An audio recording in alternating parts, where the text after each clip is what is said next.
Nous voulons avancer ce soir encore. La Bible dit que là où deux ou trois sont assemblés en mon nom, je suis présent. Nous croyons que le Saint-Esprit est au milieu de nous ce soir. Là où tu es ce soir, pour tous ceux qui sont en présentiel, soyez bénis. Pour tous ceux qui sont en ligne, soyez bénis aussi. Que la grâce de Dieu soit sur votre vie. Nous sommes donc en train de développer notre thème de l'année petit à petit et Dieu a mis à notre cœur en cette année de développer le thème suivant: manifestons les pensées de Dieu ou manifestons les pensées du royaume de Dieu sur la base achevée de Christ à la croix. Et la semaine donc passée, dimanche passé, nous avons donc parlé du royaume de Dieu dans l'ancienne alliance. Et nous allons terminer cet enseignement ce soir, le royaume de Dieu dans l'ancienne alliance ou dans l'Ancien Testament. Nous avons montré dans un premier temps que Dieu est roi suprême de toute la création. Nous avons lu Genèse le chapitre 1 à compter du verset 1 et nous voyons que dans Genèse 1 verset 1, il est dit: au commencement, Dieu créa les cieux et la terre. Donc si Dieu est le créateur des cieux et de la terre, Dieu est donc le roi suprême de toute la création. Donc nous voyons ici une notion de roi qui apparaît à partir de Genèse le chapitre 1. Nous avons montré aussi que Dieu est roi dans l'histoire et sur le monde. Certains psaumes proclament la souveraineté de Dieu. Par exemple, quand nous lisons le psaume 97, verset 1, et le psaume 103, verset 19, nous voyons ici que Dieu est roi dans l'histoire et sur le monde. Nous voulons continuer notre enseignement ce soir. Et ce soir, toujours dans l'Ancien Testament, nous voulons montrer que le royaume de Dieu était aussi déjà prévisible, était déjà visible au niveau donc de l'ancienne alliance. Et nous voulons aujourd'hui faire le lien entre le royaume de Dieu et l'alliance avec Israël. Nous voulons faire le lien. Donc aujourd'hui, nous parlerons du lien entre le royaume de Dieu et l'alliance avec Israël.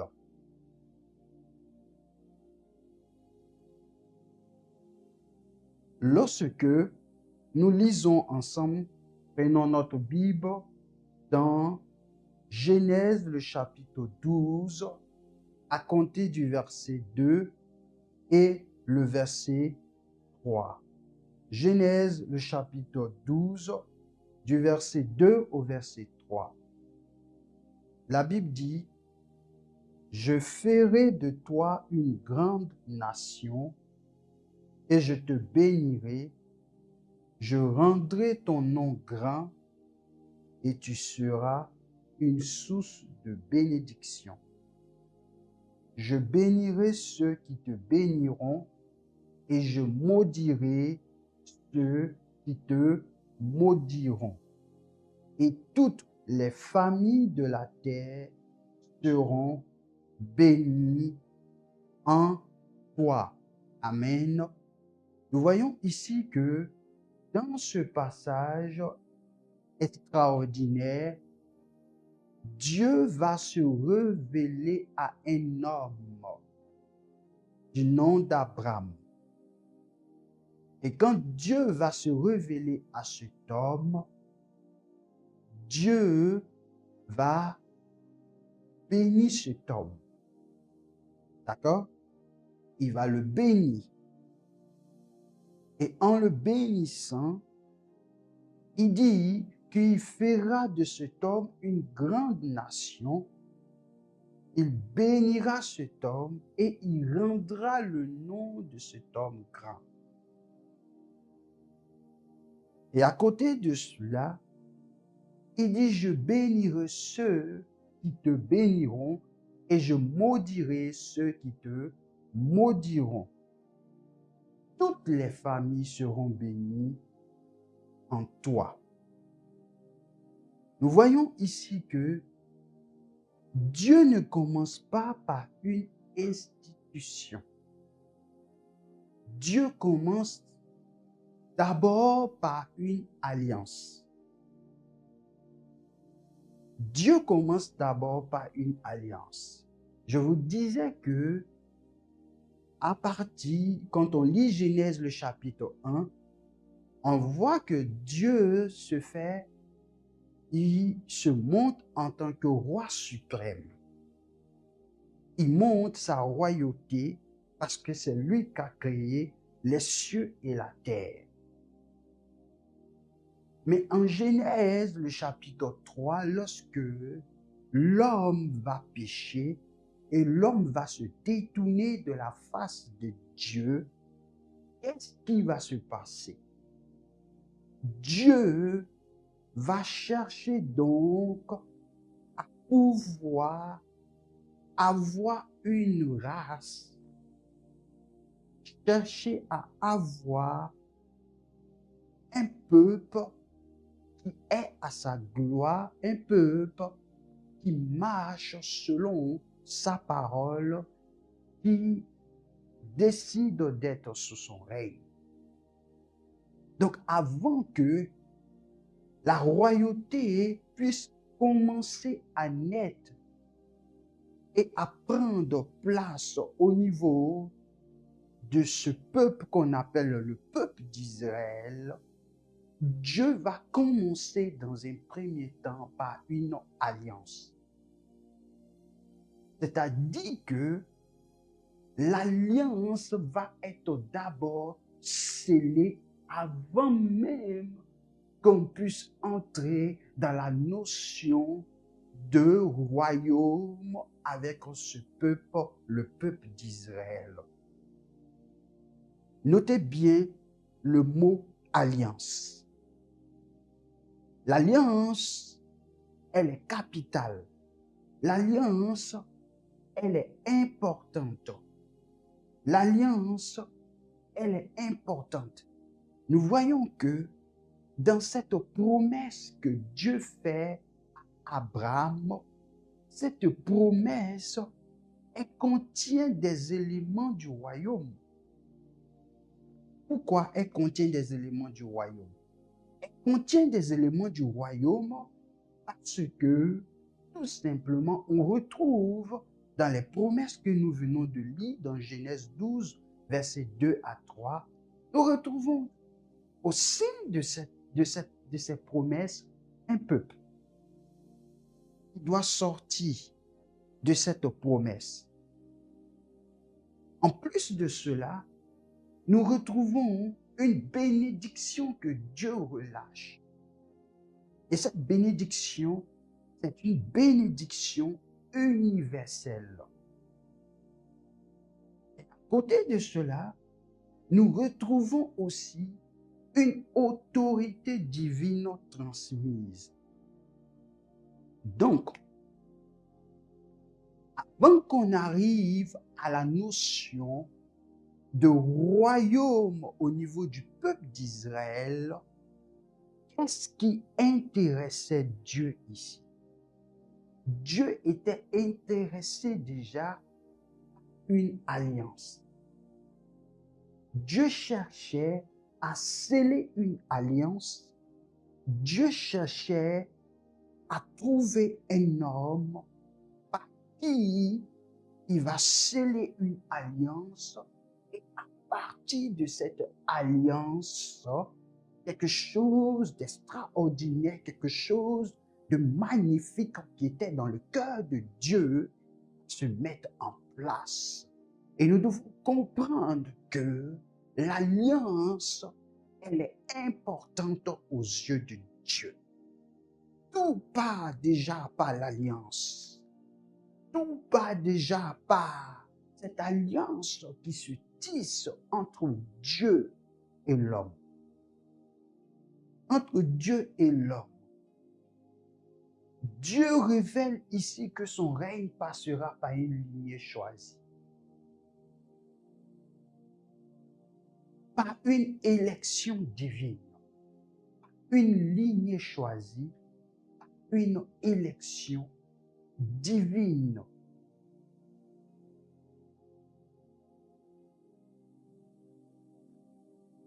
C'est pourquoi, lorsque Dieu finit donc de pouvoir tisser donc cette alliance avec cet homme qu'on appelle Abraham, vous voyez que par la suite, Abraham va donner Isaac, Isaac va donner Ésaü et Jacob, et de Jacob, il va devenir après Israël.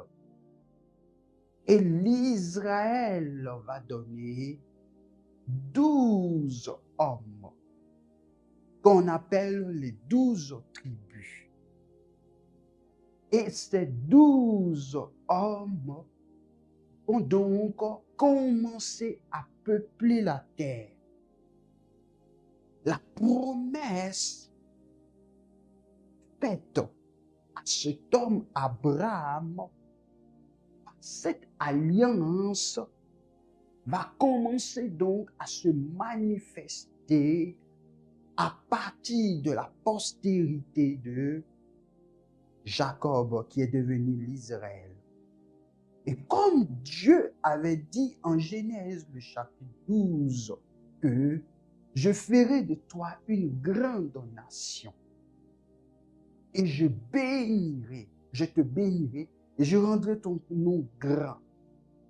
Nous voyons que la nation va commencer à partir donc de ces 12 patriarches. Et à partir de ces 12 patriarches, il va avoir une multiplication d'hommes. Vous vous souvenez que lorsque le peuple était donc en Égypte, la Bible nous enseigne que il se multipliait à telle enseigne que Pharaon va donc demander à ce qu'on extermine tous les mal-nés. Mais c'était impossible parce que les infirmières n'ont pas obéi à Pharaon, mais qu'est-ce qu'elles ont fait? Elles ont donc laissé ces enfants venir au monde. Quoi? Parce que c'est que Dieu dit de sa bouche, c'est ce qui se passe. C'est que Dieu dit de sa bouche, c'est ça qui s'exécute, c'est ça qui se met en place, c'est ça qui se produit. Et parce que Dieu avait tissé une alliance avec cet homme, il a veillé à ce qu'il a dit. C'est pour cela que de génération en génération, à la génération d'Isaac, il a veillé sur Isaac. À la génération de Jacob, il a continué encore de le faire. Parce que Dieu visait quelque chose. Dieu visait donc une nation sainte.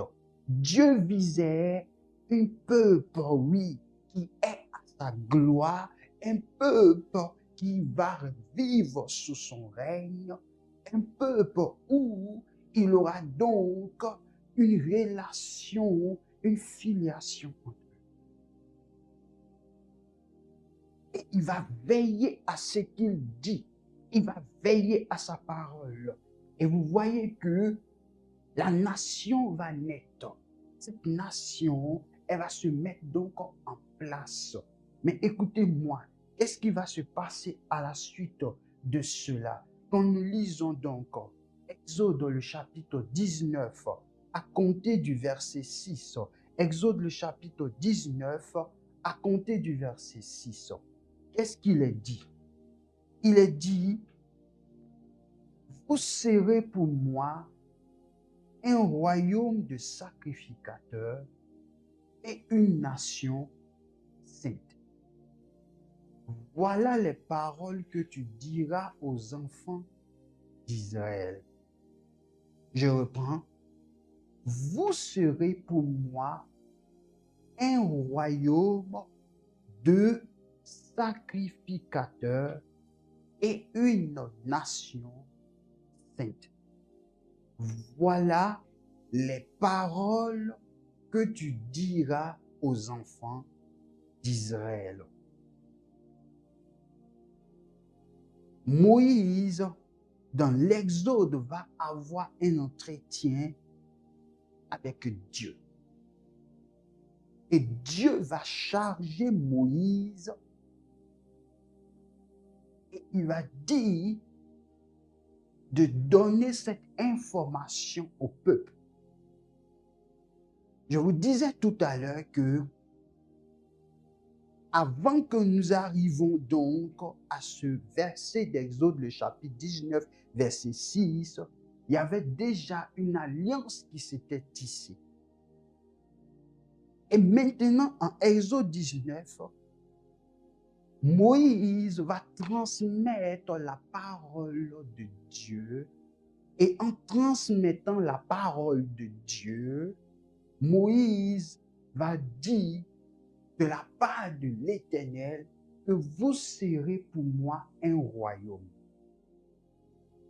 Vous voyez, la notion de royaume apparaît donc maintenant lorsque le peuple est abondant. Et vous savez que lorsqu'on parle de l'Exode, ça veut dire que le peuple est sorti déjà de la captivité. Ça veut dire que le peuple n'était plus sous la domination de Pharaon. Le peuple n'était plus dominé par celui-là qui les terrorisait il y a plus de 400 ans. Ils étaient esclaves en Égypte et par la main toute puissante de Dieu, ce peuple va sortir de l'esclavage. Ce peuple va sortir de la pression et de la mainmise de son ennemi qui est Pharaon. Et sorti de là maintenant, Dieu parlait à ce peuple. Et il dit à ce peuple, vous serez un royaume, vous serez pour moi un royaume de sacrificateurs et une nation sainte. C'est puissant, hein, cette expression. Cette expression nous emmène à réfléchir et à pouvoir encore méditer sur ce que Dieu dit. Dieu parle au peuple et Dieu dit au peuple, vous serez pour moi. Vous serez pour moi. Pour moi.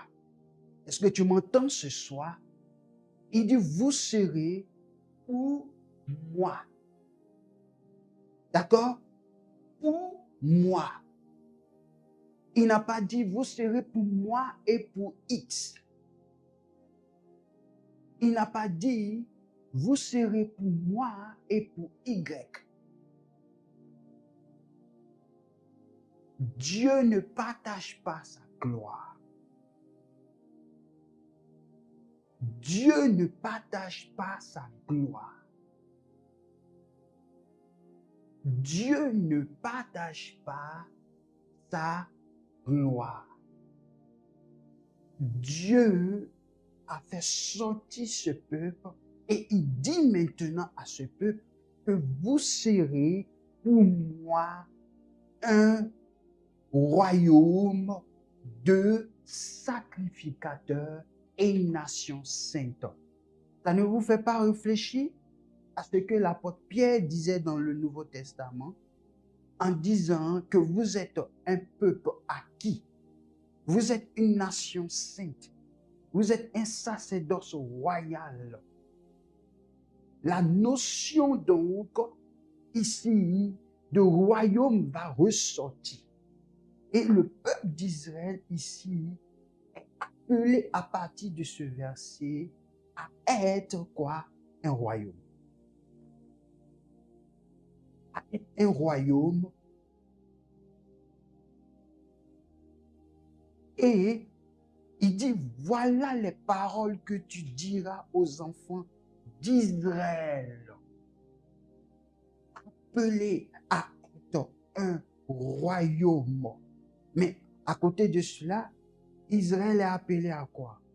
Israël est appelé à être le lien entre Dieu et les nations. Parce qu'il y avait plusieurs nations en ce temps. Mais Dieu avait porté ses regards, Dieu avait porté ses yeux, Dieu avait porté sa pensée sur ce peuple. Et du moment où ce peuple devenait donc le royaume de Dieu, alors ce peuple devenait donc le lien entre Dieu et les nations. Israël donc était appelé à être quoi? À être un témoignage vivant du règne de Dieu. Qu'est-ce que je veux dire par tout ce que je suis en train de vous annoncer ce soir? Ce que je veux dire, c'est que quoi? L'alliance est le cadre dans lequel le royaume de Dieu s'exprime sur la terre. D'accord? L'alliance est le cadre dans lequel le royaume de Dieu s'exprime sur la terre. Il a fallu dans un premier temps qu'il y ait alliance et à partir donc de cette alliance, qu'il y ait quoi? Qu'il y ait donc expression maintenant du royaume de Dieu. Et si vous regardez bien et si vous lisez donc ce que Moïse va donner au peuple de la part de Dieu dans les temps qui vont suivre le pèlerinage, il va leur donner donc la loi. Il va leur donner donc la loi. Et cette loi était donc, elle venait de Dieu.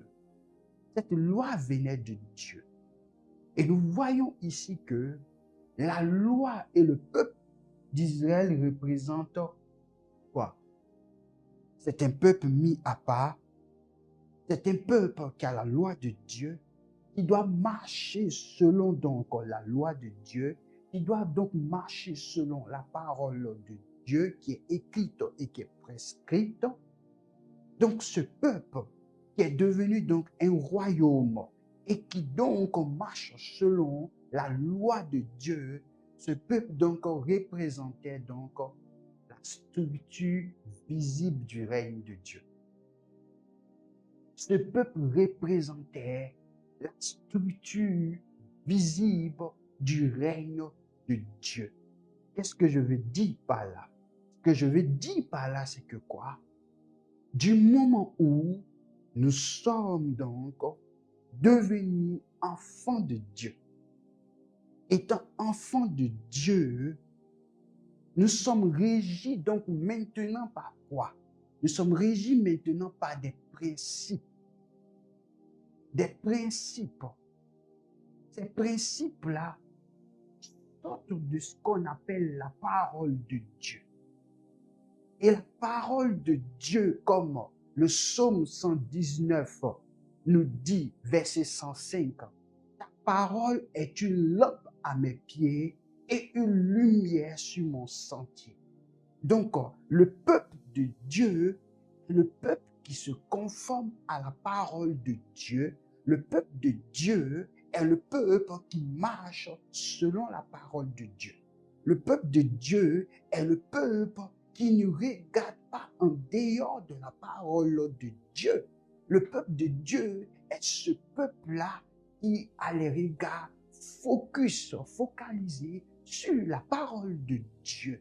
Le peuple de Dieu ne négocie pas avec les théories. Le peuple de Dieu n'est pas un peuple qui marche en fonction de ses raisonnements ou de ses pensées. Ici, nous voyons que la loi et le peuple d'Israël représentaient la structure visible du règne de Dieu. Ça veut dire quoi? Ça veut dire que ce peuple était obligé de se conformer à la parole de Dieu. C'est pour cela que vous voyez que une Marie la prophétesse, qui est la sœur intime de Moïse, lorsque Marie et Aaron donc vont critiquer Moïse et que Marie va être frappée par une lèpre, dans la loi de Moïse, il était dit que une personne qui a une lèpre est une personne rejetée, qui ne doit pas être dans le peuple. Mais la Bible nous enseigne que Marie va être quoi? Elle va être mise à l'écart du peuple pendant une semaine. Parce que c'était la loi. Il fallait marcher selon cette loi. Il fallait vivre selon cette loi. Il fallait, oui, penser selon cette loi. Et on ne pouvait rien faire en dehors de cette loi. En d'autres termes, cette loi était celle-là qui régissait donc la vie de ce peuple. C'est par cette loi que ce peuple marchait, que ce peuple avançait, que ce peuple se conformait.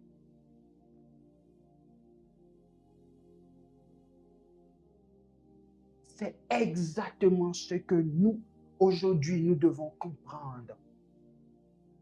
Si la notion du royaume de Dieu nous parle, si la notion du royaume de Dieu nous interpelle, nous devons comprendre que, étant donc un peuple de Dieu et ayant donc la parole de Dieu, cette parole de Dieu qui est avec nous, cette parole de Dieu, plus notre vie transformée à l'image et à la ressemblance de Dieu, nous confère donc la structure visible du règne de Dieu.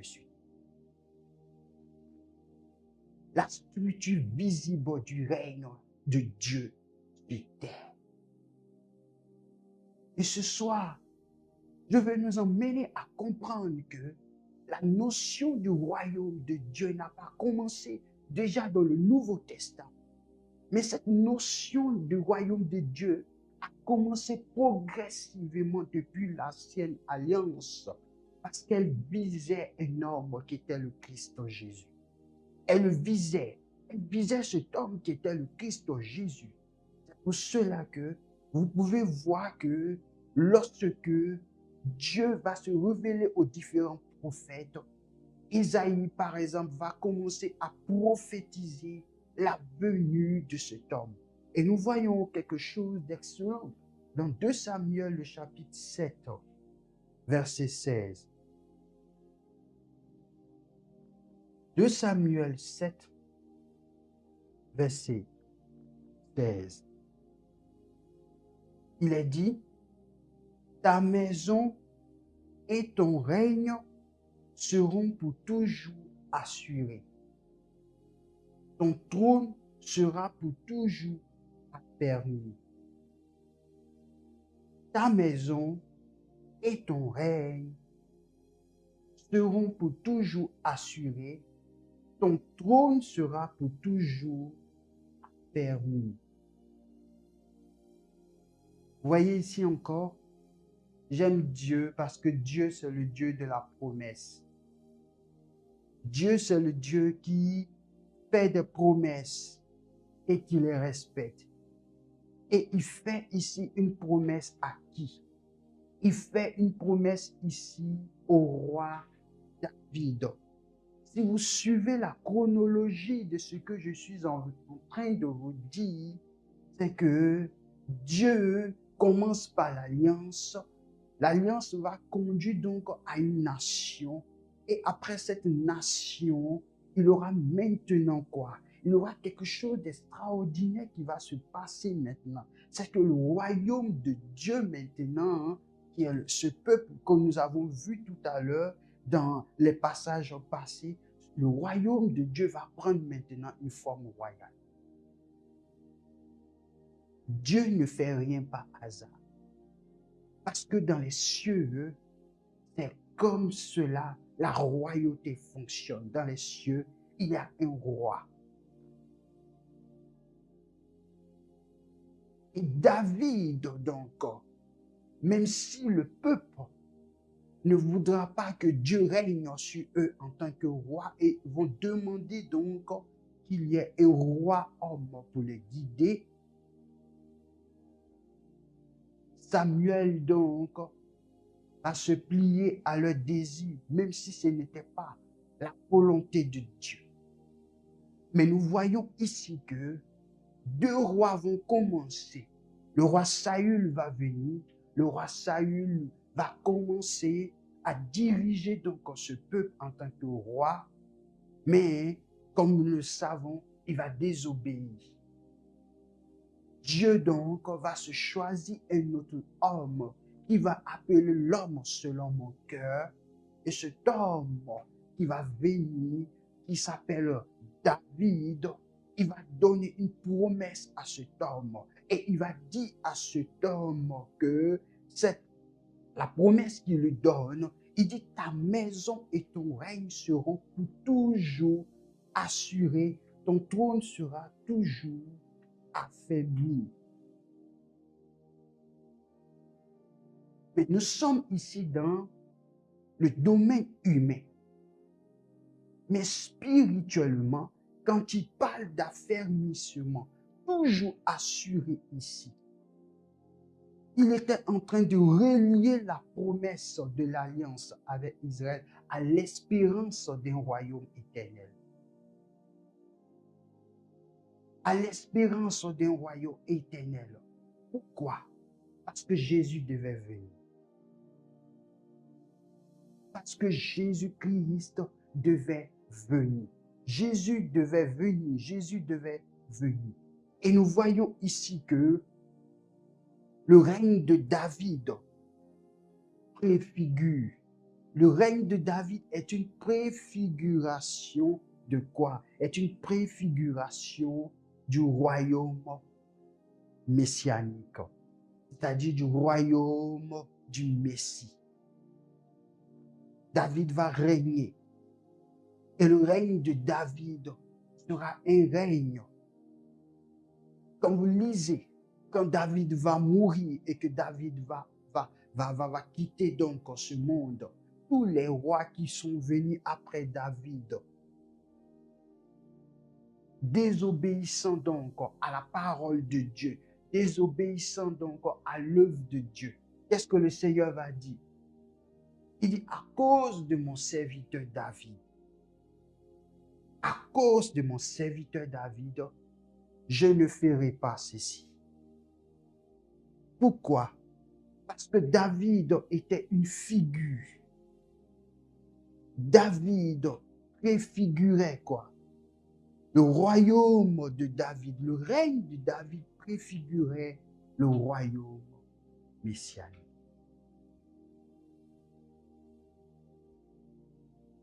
Préfigurait le royaume messianique. Donc vous comprenez que dans les bases que nous sommes en train de mettre avant d'entrer dans les profondeurs donc, de ce thème de l'année, nous voyons que lorsque Jésus est venu sur terre et lorsque sa prédication était centrée sur le royaume, ce n'est pas fait à dessein. Tout était déjà planifié. Tout était déjà fait. Depuis l'ancienne alliance, on quittait déjà une notion de royaume. Et lorsque Jésus va commencer donc à parler et à s'exprimer, vous connaissez l'histoire de Pilate. Il va dire à Pilate que mon royaume n'est pas de ce monde. Quand nous comprenons la parole de Dieu, elle est structurée. La parole de Dieu, c'est la lumière. Et lorsque nous avons la révélation de la parole de Dieu, nous sommes éclairés. Nous savons où nous partons. Lorsque nous avons la révélation de ce que la parole de Dieu nous dit, nous sommes éclairés. Nous savons où nous partons. Parce que lorsque Jésus est venu en son temps, Jésus, que la parole, était conscient de tout ce qui s'est passé dans l'ancienne alliance. Et Jésus n'est pas venu en contradiction de l'ancienne alliance, mais Jésus a tenu compte de l'ancienne alliance parce que c'était une structure. Notre Dieu était Dieu structuré. Notre Dieu était Dieu qui n'est pas désordonné. C'est un Dieu qui a une logique. C'est un Dieu qui suit un principe. Et dans le principe de Dieu, Dieu ne se perd pas. Dieu ne se mélange pas. Dieu ne se perd pas. Dieu ne se mélange pas. Dieu sait où il part. Dans toute l'histoire de la Bible, jusqu'à la fin, Dieu était en train donc de pouvoir emmener chacun à comprendre cette notion de royaume. Parce que pourquoi lorsque Jésus vient, Jésus ne se dédouane pas de cela parce qu'il est la parole. Il ne se dédouane pas de cela.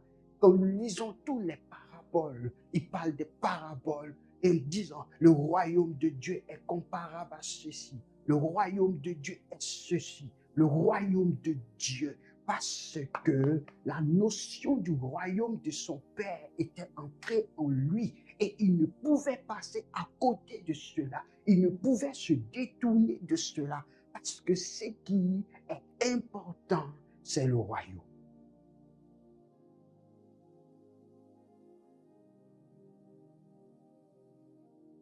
Et cette notion a été emmenée petit à petit. Si vous lisez toute l'histoire du peuple d'Israël, le peuple d'Israël qui a désobéi, même étant à Canaan, ils ont désobéi. Jusqu'à ce que le peuple soit pris et le peuple soit envoyé. Où? Au final, à Babylone. Et là, ce royaume va s'écrouler. Mais c'est un royaume humain qui s'est écroulé.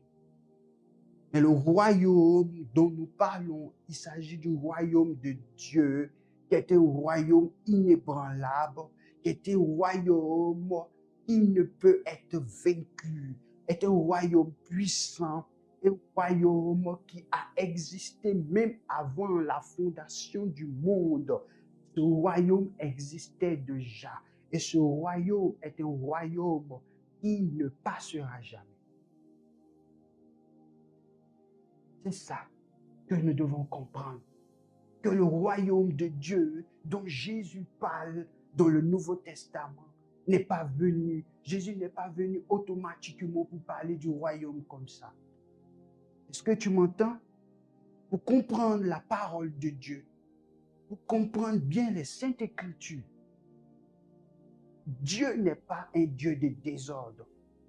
Quand vous lisez la Bible avec sagesse, avec l'aide de l'Esprit, vous verrez la chronologie. Tout est chronométré. Je veux dire, tout est dirigé par l'Esprit. Et une suite.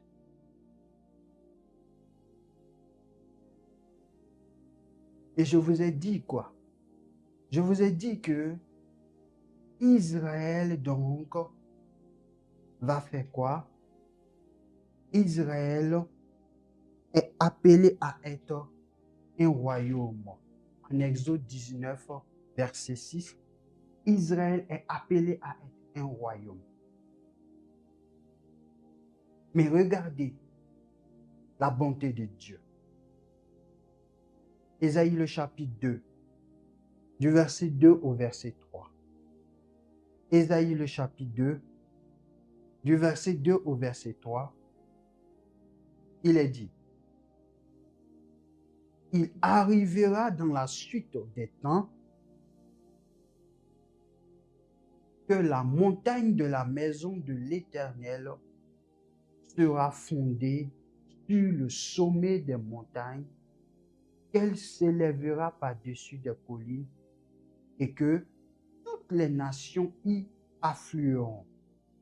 Des peuples s'y rendront en foule et diront, venez et montons à la montagne de l'Éternel, à la montagne du Dieu de Jacob, afin qu'il nous enseigne ses voies et que nous marchons dans ses sentiers, car de Sion sortira la loi et de Jérusalem la parole de l'Éternel.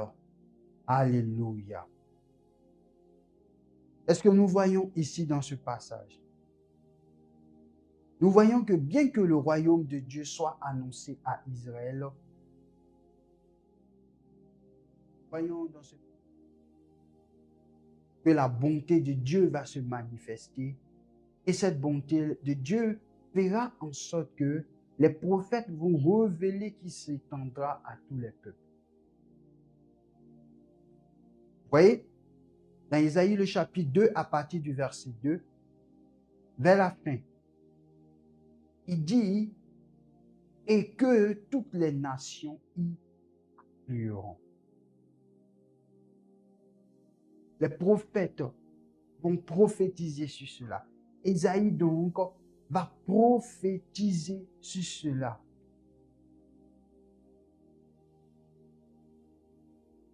Vous voyez que le peuple choisi de Dieu, Dieu va étendre donc cela afin que des peuples puissent affluer, afin que des peuples puissent rejoindre ce royaume. Et je crois que tu fais partie maintenant de ce peuple. Et je fais partie maintenant de ce peuple. D'accord? Nous faisons tous partie. Comment?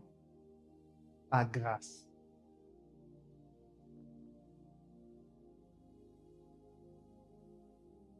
D'accord? Si nous lisons tout ce processus, nous n'avons pas le temps. Donc je vais très rapidement, mais si nous lisons tout ce processus, nous comprenons que nous ne faisons pas partie donc à la base de ce peuple et de ce royaume. Mais la grâce de Dieu s'est manifestée. Et la prophétie d'Ésaïe que nous venons de lire, dans Ésaïe le chapitre 2, le verset 2 jusqu'au verset 3, il dit les peuples afflueront. Et regardez avec moi le verset 3. Le verset 3 dit, des peuples s'y rendront en foule et diront, venez et montons à la montagne de l'Éternel, à la maison de Dieu, du Dieu de qui? De Jacob, afin qu'il nous enseigne ses voies et que nous marchons dans ses sentiers. Car de Sion sortira la loi et de Jérusalem la parole de l'Éternel. Et nous voyons aujourd'hui que tout ce qui s'est dit, ces promesses, ces prophéties qui ont été données se sont accomplies en qui? En la personne de Jésus-Christ. À la personne de Jésus. Et souvenez-vous de ce qui va se passer en Actes chapitre 2. Lorsque, le jour de la Pentecôte, les peuples vont affluer. Ils vont venir de part et d'autre.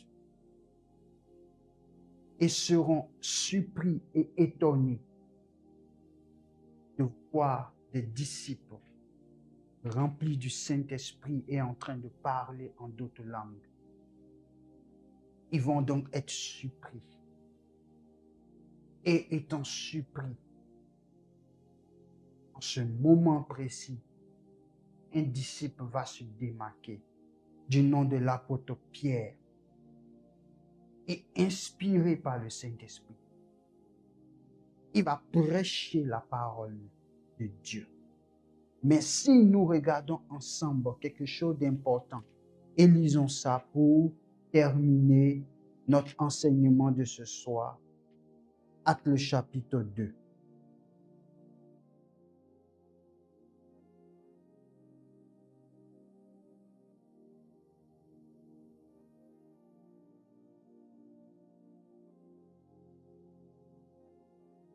Il est dit,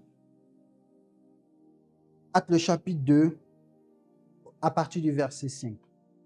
Or, il y avait en séjour à Jérusalem des Juifs, hommes pieux de toutes les nations qui sont sous le ciel.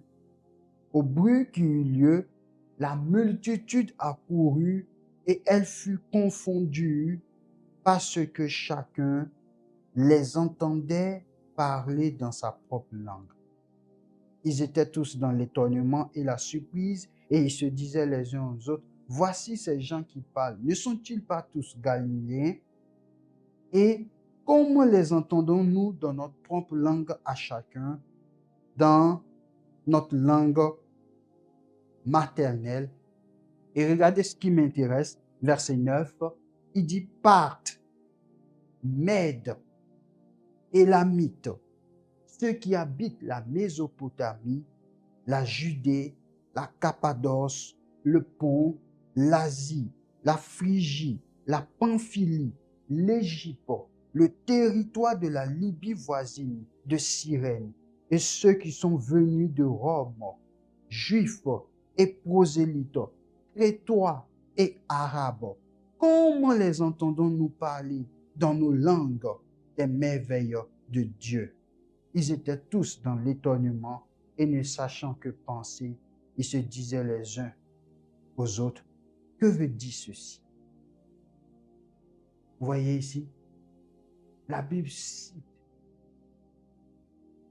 des personnes qui sont venues de part et d'autre.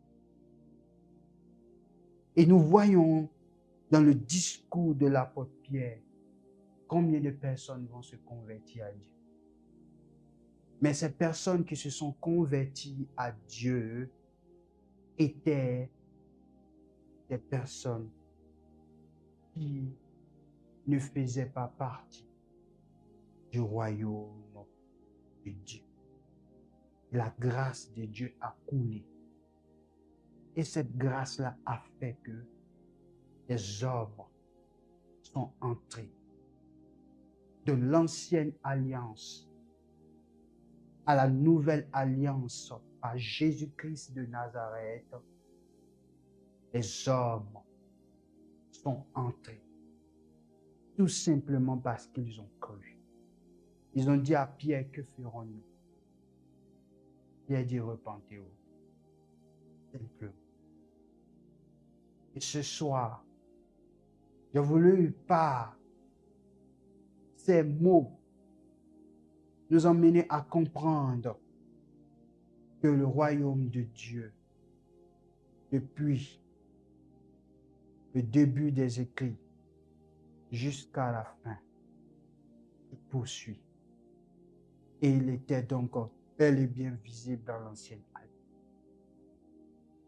Ce que je veux donc nous laisser sur le cœur ce soir, pour terminer, c'est que nous devons comprendre et nous devons réaliser que nous qui sommes donc dans cette nouvelle alliance par Jésus-Christ de Nazareth, nous devons être conscients que nous faisons partie du royaume. Et faisant partie de ce royaume, nous devons donc être des personnes qui marchent maintenant avec assurance, qui marchent maintenant avec confiance, avec foi, parce que nous sommes le peuple de Dieu. Nous sommes les sacrificateurs de Dieu. Et les sacrificateurs ne jouent plus avec leur propre vie, ne se négligent pas et doivent prendre conscience que dans la notion de royauté, ils sont sous. Nous sommes donc sous le règne de Dieu. Le règne de Dieu. Nous allons prier ensemble. Alléluia. Priez avec moi maintenant. Rends grâce à Dieu ce soir de ce que Dieu a voulu par sa grâce infinie que tu fasses partie de ce royaume par Jésus-Christ. Toi qui me suis en ligne et qui certainement n'a pas encore fait la paix avec Dieu, il est encore possible ce soir de pouvoir faire la paix avec Dieu et d'entrer dans le royaume de Dieu, le royaume du Fils de Dieu. Et pour toi qui as déjà fait la paix avec Dieu, commence à prier et rends grâce à Dieu. Toi qui n'as pas fait la paix avec Dieu, tu es encore libre, tu es capable encore de rentrer dans le royaume tout simplement en demandant pardon à Dieu de toutes tes fautes, de tous tes actes et de demander à Dieu de te permettre d'entrer dans le royaume ce soir. Simplement, lorsque le peuple a demandé à Pierre, que ferons-nous? Pierre a dit, repentez-vous. Le peuple s'est repenti et ils ont eu donc accès à ce royaume. Et ce soir, tu peux te repentir aussi. Tu peux demander pardon à Dieu pour tous tes péchés. Tu peux demander pardon à Dieu pour ta désobéissance. Tu peux demander pardon à Dieu pour tout ce que tu as fait de mal. Demander la grâce de Dieu sur ta vie et demander à Dieu de te permettre d'entrer maintenant dans ce royaume. Prions ensemble et rendons grâce à Dieu. Oh Seigneur, ce soir, nous te rendons grâce et nous te bénissons. Béni sois-tu parce que tu as toujours voulu, oh Dieu, nous emmener à comprendre, Seigneur, la notion du royaume de Dieu. Et tu l'as fait avec le peuple d'Israël dans cette ancienne alliance. Et dans la nouvelle alliance, par le sang de Jésus, l'alliance, oh Dieu, nous a catapultés dans le royaume de Dieu. C'est grâce à l'alliance par le sang versé de Christ à la croix que nous sommes passés de la puissance des ténèbres dans le royaume de Dieu. Et nous sommes dans le royaume de Dieu, nous sommes héritiers de Dieu, nous sommes co-héritiers de Christ et nous sommes, Seigneur Jésus-Christ, maintenant ce peuple avec ta parole avec nous. Et nous voulons te rendre grâce parce que ce n'est pas un acquis, c'est une grâce infinie. Et je bénis ton Saint-Nom. Et ce soir, je prie pour tous ceux qui nous suivent et qui n'ont pas fait la paix avec toi. Je te demande, Seigneur, de pardonner les péchés, ô Dieu, de ton peuple. Pardonne, Seigneur Jésus-Christ, tous ceux qui n'ont pas fait la paix avec toi. Que ton sang les purifie, que ton sang les nettoie, ô Dieu, et que ta grâce leur permette, Seigneur, de réaliser maintenant qu'ils rentrent dans ton royaume et qu'ils sont avec toi. Nous te rendons toute la gloire ce soir. Nous te bénissons et je prie ce soir que tous ceux qui doutaient, Seigneur Jésus-Christ, qui sont encore dans le royaume, Dieu éternel, viens et révèle-toi à chacun. Révèle-toi à ton peuple et montre à ton peuple, ô Dieu éternel, qui sont dans le royaume. Nous te bénissons parce que notre mentalité va changer en cette année. Nous aurons, Seigneur Jésus-Christ, la révélation du royaume de Dieu. Et nous marcherons, Seigneur, en fonction de ce royaume tout au long de cette année. Seigneur, merci parce que tu nous éclaires. Nous te bénissons et nous te rendons toute la gloire. Que ton nom soit béni, que ton nom soit sanctifié. À toi toute la gloire au nom de Jésus-Christ. Amen. Amen. Que Dieu vous bénisse. Nous allons donc passer aux annonces, juste quelques minutes pour les annonces de l'Église M2EV. Dans un monde de plus en plus instable, il y a un lieu où les cœurs s'affermissent, où la foi grandit et où l'Esprit de Dieu agit encore aujourd'hui. Bienvenue à l'Église Mission Esprit et Vie. Bienvenue à M2EV. 2 programmes par semaine sont là pour réveiller ta vie. Chaque mercredi soir à 19h30, vient un temps d'enseignement et de révélation à l'école Esprit et Vie. E2EV, c'est un moment pour fortifier ta foi, approfondir la parole et expérimenter la transformation que seul Dieu peut opérer. Alors rejoins-nous en ligne sur Zoom via notre site église-évangélique-m2ev.fr. Ne rate pas ces moments de bénédiction où la présence de Dieu est palpable et où ta foi grandit. Mais ce n'est pas fini. Parce que chaque vendredi soir à 19h30, c'est la soirée de libération. Un temps où la présence de Dieu se manifeste avec puissance. Là où les chaînes tombent, là où les chaînes sont brisées, où les cœurs sont guéris et où les vies sont renouvelées. Alors, viens tel que tu es et découvre la vraie liberté en Christ. Ne reste pas seul, ne reste pas spectateur. Invite, partage, écris-nous et connecte-toi. Ensemble, vivons la présence de Dieu. Ensemble, marchons vers le roi des rois. M2EV Mission Esprit et Vie, là où tout commence avec l'Esprit.